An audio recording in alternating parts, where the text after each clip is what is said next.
Này nó bắt nụ cười không còn vụng về. Ngày đó ai mà biết được đâu, chẳng gì mình lại gặp được nhau và cô khóc đến giọt buồn giận ướt đôi môi. Em chỉ cần một mình anh thôi. Anh nhìn cô rồi phân vân. Thì em rất tốt nhưng ta nói thì anh rất tiếc. Đây chẳng ai mong chạy trốn theo ai nhưng tình yêu là như thế. Đây thì em rất tốt nhưng ta nói thì anh rất tiếc. Đây chẳng ai mong chạy trốn theo ai mà sao cứ thế. Yêu thương chờ lâu là yêu thương phai màu, yêu thương gì đâu chỉ toàn thấy lưng nhau. Yêu thương chờ lâu là yêu thương phai màu, là yêu thương phai màu, là yêu thương phai màu.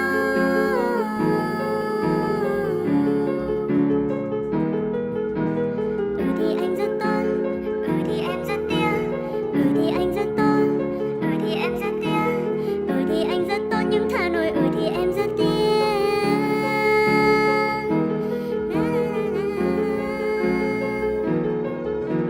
Chẳng ai mong trôi trốn theo ai mà sao cứ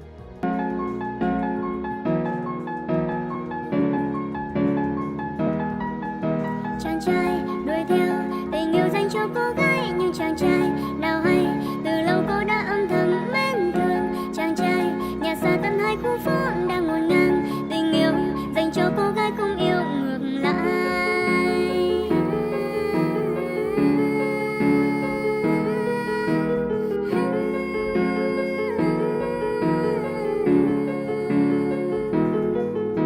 Chàng trai vội đem lòng mình từ lâu chưa nói đến tình yêu vào thư. Từ lâu anh đã yêu em ký tên tình yêu gửi trọn cho em như thế trên đầu thư. Còn ghi ngày buồn tháng nhớ năm thương cô ấy hồi hương tim anh nói cho trọn lời em biết. Từ lâu lòng anh gió mưa tơi bời, vậy thì sao lòng em dừng dừng lạnh lùng như thế. Cô nhìn anh rồi phân vân. Thì anh rất tốt nhưng thà nổi thì em rất tiếc. Đây chẳng ai mong chạy trốn theo ai nhưng tình yêu là như thế. Đây thì anh rất tốt nhưng thà nổi thì em rất tiếc. Đây chẳng ai mong chạy trốn theo ai mà sao cứ thế.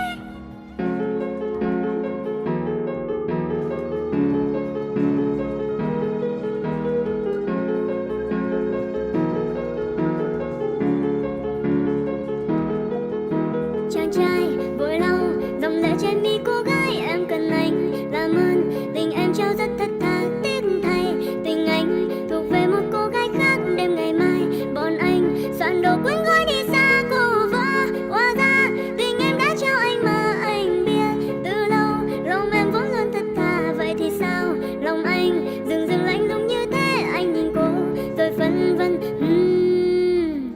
Thì em rất tốt nhưng thà nói thì anh rất tiếc. Đây chẳng ai mong chạy trốn theo ai nhưng tình yêu là như thế. Đây thì em rất tốt nhưng thà nói thì anh rất tiếc. Đây chẳng ai mong chạy trốn theo ai mà sao cứ thế. Hạnh phúc khó kiếm tìm, bảo rằng ai phải sao còn đang đến đây vẫn đứng nhìn. Mộng tưởng ai vẫn đắm chìm, để rồi khi mong ta còn lại điều gì giữ lại ở bên mình sau những nỗ lực. Lòng tin đến sắt đá nên lòng ai vẫn lạnh lùng hơn cả những băng giá cô tốt. Anh ta vẫn biết nhưng anh ta chỉ biết nói rằng anh ta rất tiếc. Cô tự hỏi liệu anh có tìm về, còn anh thì mong sau này nó bắt nụ cười không còn vụng về. Ngày đó ai mà biết được đâu, chẳng gì mình lại gặp được nhau và cô khóc đến giọt buồn giận ướt đôi môi. Em chỉ cần một mình anh thôi. Anh nhìn cô rồi phân vân. Thì em rất tốt nhưng ta nói thì anh rất tiếc. Đây chẳng ai mong chạy trốn theo ai nhưng tình yêu là như thế. Đây thì em rất tốt nhưng ta nói thì anh rất tiếc. Đây chẳng ai mong chạy trốn theo ai mà sao cứ thế. Yêu thương chờ lâu là yêu thương phai màu, yêu thương gì đâu chỉ toàn thấy lưng nhau. Yêu thương chờ lâu là yêu thương phai màu, là yêu thương phai màu, là yêu thương phai màu.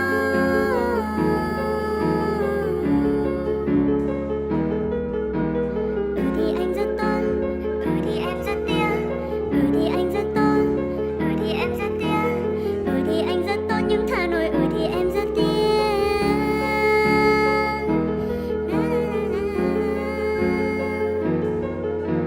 Chẳng ai mong trôi trốn theo ai mà sao cứ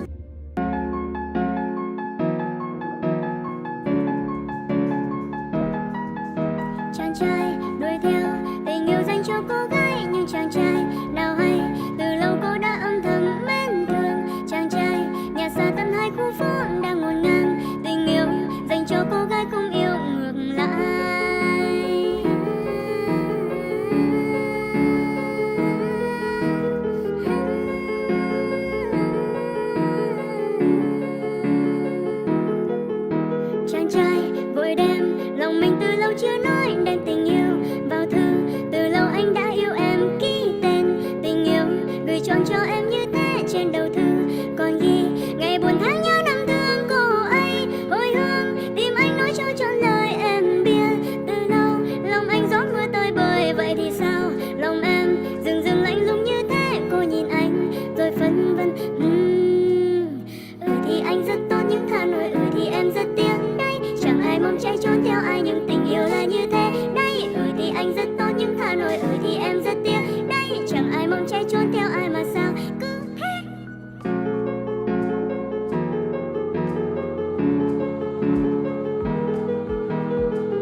tin. Bảo rằng ai phải xa còn ai nơi đây vẫn đứng nhìn, mộng tưởng ai vẫn đắm chìm, để rồi khi mong ta còn lại điều gì giữ lại ở bên mình sau những nỗ lực. Lòng tin đến sắt đá nên lòng ai vẫn lạnh lùng hơn cả những băng giá cô tốt. Anh ta vẫn biết nhưng anh ta chỉ biết nói rằng anh ta rất tiếc. Cô tự hỏi liệu anh có tìm về, còn anh thì mong sau này nó bắt nụ cười không còn vụng về. Ngày đó ai mà biết được đâu, chẳng gì mình lại gặp được nhau và cô khóc. Những giọt buồn giận ướt đôi môi, em chỉ cần một mình anh thôi. Anh nhìn cô rồi phân vân. Thì em rất tốt nhưng ta nói thì anh rất tiếc. Đây chẳng ai mong chạy trốn theo ai nhưng tình yêu là như thế. Đây thì em rất tốt nhưng ta nói thì anh rất tiếc. Đây chẳng ai mong chạy trốn theo ai mà sao cứ thế. Yêu thương chưa lâu là yêu thương phai màu, yêu thương gì đâu chỉ toàn thấy lưng nhau. Yêu thương chưa lâu là yêu thương phai màu, là yêu thương phai màu, là yêu thương phai màu.